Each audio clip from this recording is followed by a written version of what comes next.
Hello everyone, welcome back to me reading more about the Jaws timeline. Yesterday was the beginning of it, involving the dino, and now today shall be the transition from the dino to the next location. So here we go with Chapter 5, The Demon, 1955 to 1961. Every night since the accident, Ruby had nightmares of a monster version of Charles. By the way, anytime nightmares or monster is mentioned in this chapter, that's a reference to the nightmare animatronics from FNAF 4 and the monster animatronics from Five Nights at Candy's 3. Kind of like as a reference to like the predecessors. Nightmares, monsters, demon. Anyways, she referred to this version as Demon Charles.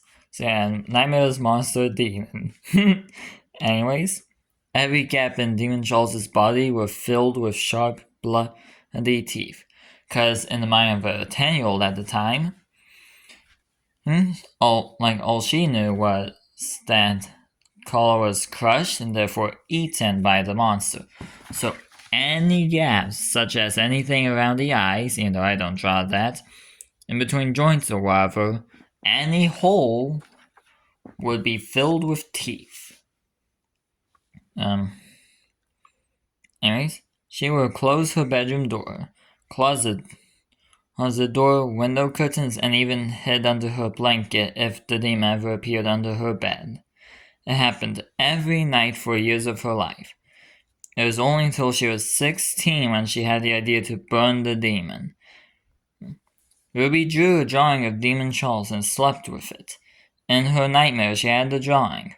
She then let Demon Charles into her room through her bedroom door.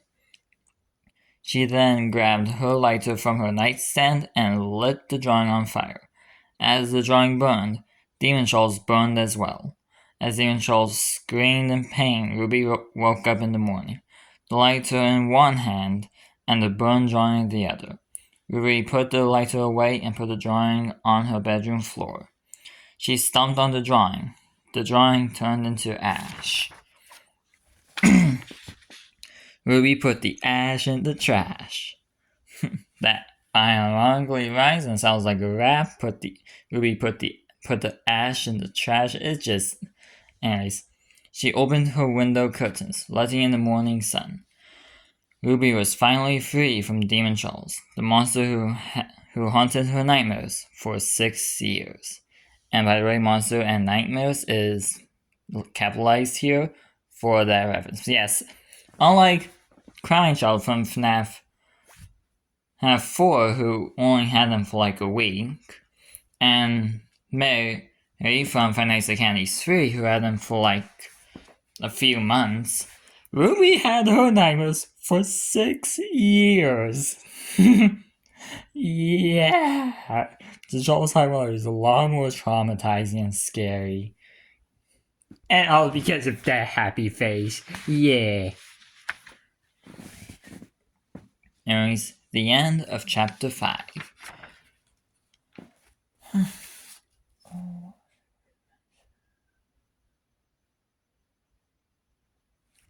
Hold on, I'm gonna be right back. Alright, I'm back. I just remembered I need to remember something that I was wanting to mention. So, yeah. Anyways, next up is some extra lore. There will be some pages throughout this timeline which aren't chapters but are just extra bits of lore to explain some stuff. This extra lore is the dreamscape. The dreamscape is a mirror reality of the normal reality, so real life.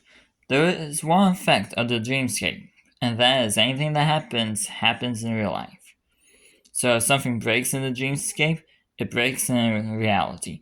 That's how Ruby was able to bring a lighter and drawing of Demon Charles into her dreamscape, and also how the burned drawing was able to come back with her. So basically, let's say Freddy is a sweep, and we go and in the dreamscape he gets up, walks around, blah blah blah. breaks hole in the wall, and then he decides to wake up. He'll wake up in bed, not having moved, but the hole will be there. That's a bit of an easier way to explain it, but that's what I mean. So somebody robs a bank while dreaming, they'll have the money. Anyways, the creatures from dreams or nightmares are known as dream angels and nightmare demons. I had to add something. Anyways, I had to twist it in some way. Anyways, they look into people's minds and create the dreams or nightmares based on what they see. They then become the things needed for the dream or nightmare. They can be killed. Fire is the only thing that can kill them. But not fire from a dream or nightmare. Fire from something in the real world. But you can't just light the angel or demon on fire. You need to put on a drawing of them. The drawing can't be made in the dreamscape or it becomes a part of the world. The drawing must be made in reality. To bring something from reality into the dreamscape, you have to sleep with the item in hand.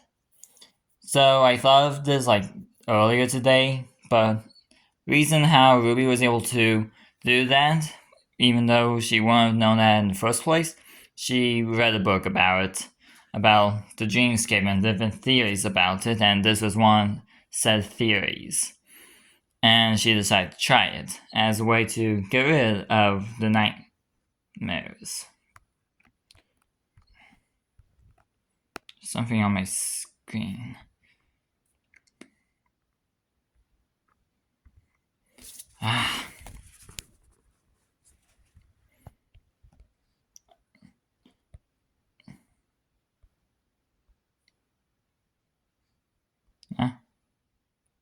I'll be right back.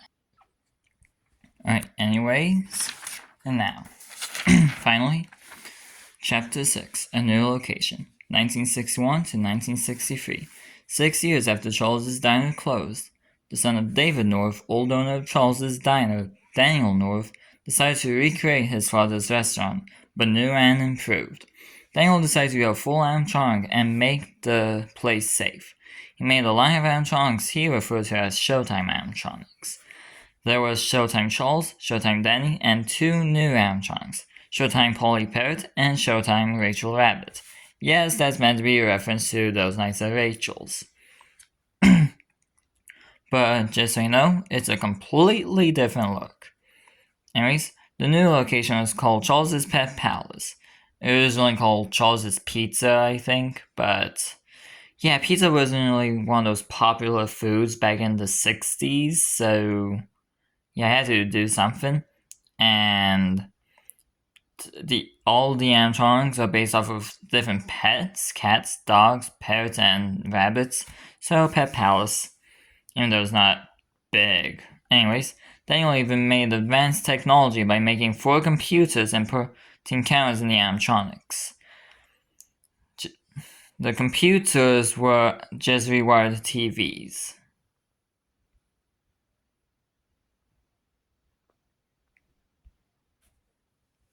One TV was connected to one animatronic. Each TV was labeled as one animatronic they connected to. Sometimes the TVs would switch and show a different animatronic than they were supposed to show. So a reboot was made to automatically change the TVs back to the correct animatronic. Sometimes it would take multiple reboots until the TV was back to normal. The place was fully opened in 1963 and it was successful. The location lasted for 1 year until tragedy struck. The end of Chapter 6. Real quick, the advanced technology of computers and cameras, I actually searched this up to be accurate and such. The very first home security system was actually made in 1970, and places didn't even use cameras, security cameras that I'm guessing weren't used for banks or something, weren't even used for commercial buildings like a restaurant until 1980s. So until 1984, I think. So yeah, very advanced. Especially since the TVs are especially since the computers are just TVs, which are using radio signals for the camera connection. So yeah, very advanced technology for such a time. Anyways, now the thing I was wanting to mention is the reason why Charles's Diner is open in the 20s. So, reason why is because when I when I started working on this,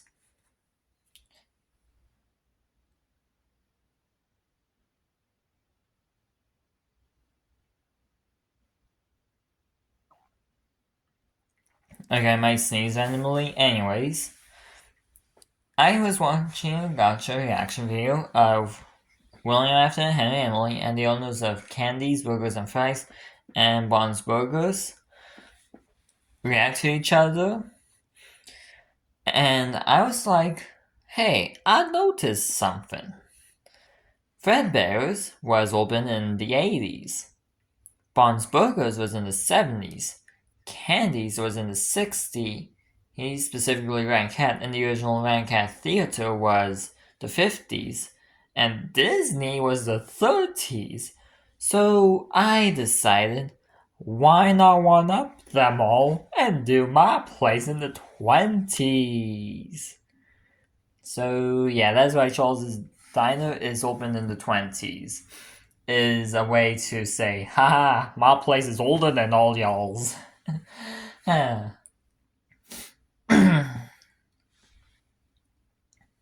Anyways, and before anyone says, oh, diners weren't a thing in the 20s, I checked, they were.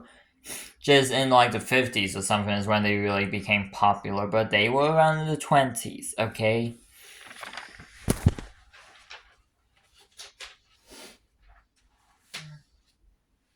And one final note is that I'm working on the age timeline of the characters for the Charles timeline. So yeah, that's gonna be fun.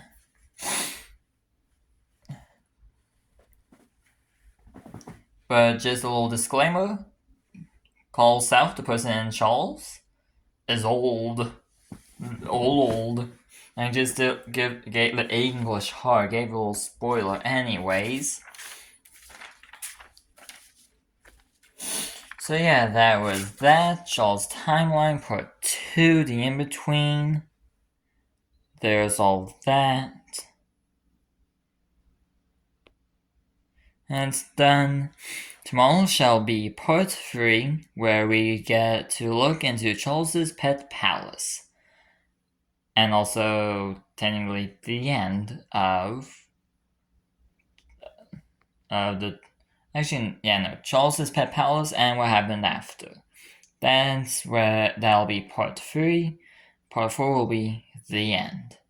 Anyways, that is all. Goodbye, everyone.